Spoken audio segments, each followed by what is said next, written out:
Hello there. And there goes another teddy thrown out of the Macron pram. Where's Nanny Macron when you need her?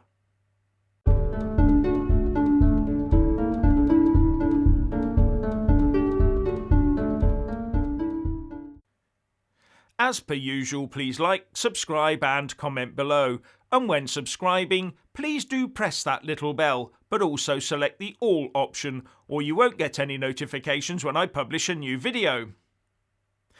The French President Emmanuel Macron has already thrown several major sulks since the UK, US and Australia caught France, the EU, China and the rest of the world flat-footed when the Aukus nuclear submarine deal was announced. Macron withdrew his ambassadors to the US and Australia, threw even more insults at the UK, put the EU-Australia trade deal on the endangered list, cancelled a French-UK defence relationship meeting, and now he's trying to strangle EU-US trade relations. Who needs enemies when you've got friends like Emmanuel Macron? One happy bunny he is not. No, he's reacting more like Bambi, trying to emulate General Woundwort, the chief rabbit of Ephrafa in Watership Down.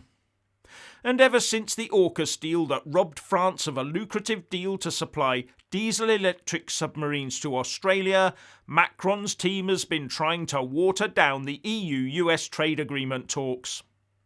In fact, reports are saying that Macron wanted the talks scuppered, but was forced to accept that they would continue.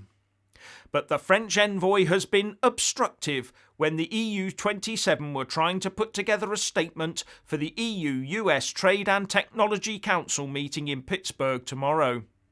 And with the EU trying to repair its relations with the US post-Donald Trump, you can imagine how frustration must be building up. Bloomberg reports that as a consequence of France's unwillingness to play ball, the talks will be much narrower in scope than planned. And every time the EU gets together to chat about it, they get watered down some more. But to be fair, it's not just the French. Other member states want to limit US influence in the EU as well. Maybe they prefer Putin and his gas, or China maybe. And I'm not sure that the Biden administration will see this as the EU struggling to get to the front of a trade deal queue ahead of Brexit UK either. In fact, the EU may soon be looking over our shoulders while standing at the back of the queue themselves. But there is another more domestic side of this for Macron. Now that Angela Merkel has exited the political scene stage left, leaving behind a long tight set of negotiations to sort out her successor, he, Macron, was the one who was supposed to go marching in to take over the EU. But he's now embroiled in an internal French battle to stay as president, with the elections looming next year. So far from doing what he wanted to do, which is to dominate the EU agenda and seize the reins from an outgoing Merkel, he's having to concentrate on French affairs and try to bolster up his failing popularity and beat off the likes of Marine Le Pen, if he can, while losing out on a submarine deal with Australia and a jet fighter deal with Switzerland, and lots of demonstrations that we never hear of from the mainstream press over here. And while he's doing that, he's marginalising himself and France from the rest of the EU, as well as the chance of becoming the new de facto leader of the EU. And if you want to get on the good side of Sleepy Joe Biden at the moment, talk to him about the Indo-Pacific and standing against the Chinese threat. But the EU appears to be under Putin's thumb and also quite happy to cosy up to China. Not likely to get on Biden's good side with that approach. That Aukus deal might have been an even bigger game changer than we thought. Especially as China might be hitting some buffers of its own right now. Ambrose Evans-Pritchard lays all that out in the Telegraph today. Coal reserves at 18 days, costs going through the roof, and power being rationed for industrial users, and energy outages happening right now that could go on until next March. It's not just in the UK, you know.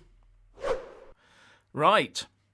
Who's this former Tory MP that's been so warmly welcomed at the Labour Party conference? But before I get into that, I just want to say a massive thank you to all my Super Thanks, Patreon and PayPal supporters, as well as those that do buy a mug with my mug on it. Links in the descriptions box below, and I usually publish 2 videos a day. Former Tory MP and ex-Speaker of the House of Commons, John Bercow, infamously joined the Labour Party when it became clear that his quest for a red seat polishing position in the House of Lords was being met with a brick wall. And so he's now decided he can throw off the entitled Tory toughness and call everyone comrade, which he's been doing quite a lot of at the Labour Party conference. And not only that, he's now decided that he absolutely wants to join a trades union. Can you imagine how far that would have got him in the MP selection process to stand for the Tories in Buckingham all those years ago? Can you imagine him turning up to meet the Tory constituency chairman and the rest of the committee, calling everyone comrade and handing out trades union activist leaflets? The Blue Rinse Brigade among them would have been rushing out shrieking to the shower to cleanse themselves. And as to his chances of getting that seat, now they say that a leopard never changes its spots, and if that's true, then being a Conservative and Unionist Party member was never one of Bercow's spots. In fact, the only spots I see on John Bercow are the spots of self-aggrandisement, the spots of self-service, and the spots of vengeance. All I saw when he was in the Speaker's chair was a selfish, self-important anti-democrat who thought that the Speaker's chair was there to serve him, not the other way around.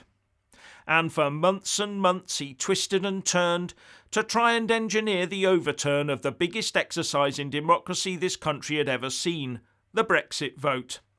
But, and here's the stinger that will haunt him probably forever, his interventions, that as far as I'm concerned were designed to give MPs the chance to completely halt Brexit, ended up in preventing the softest of soft Brexits.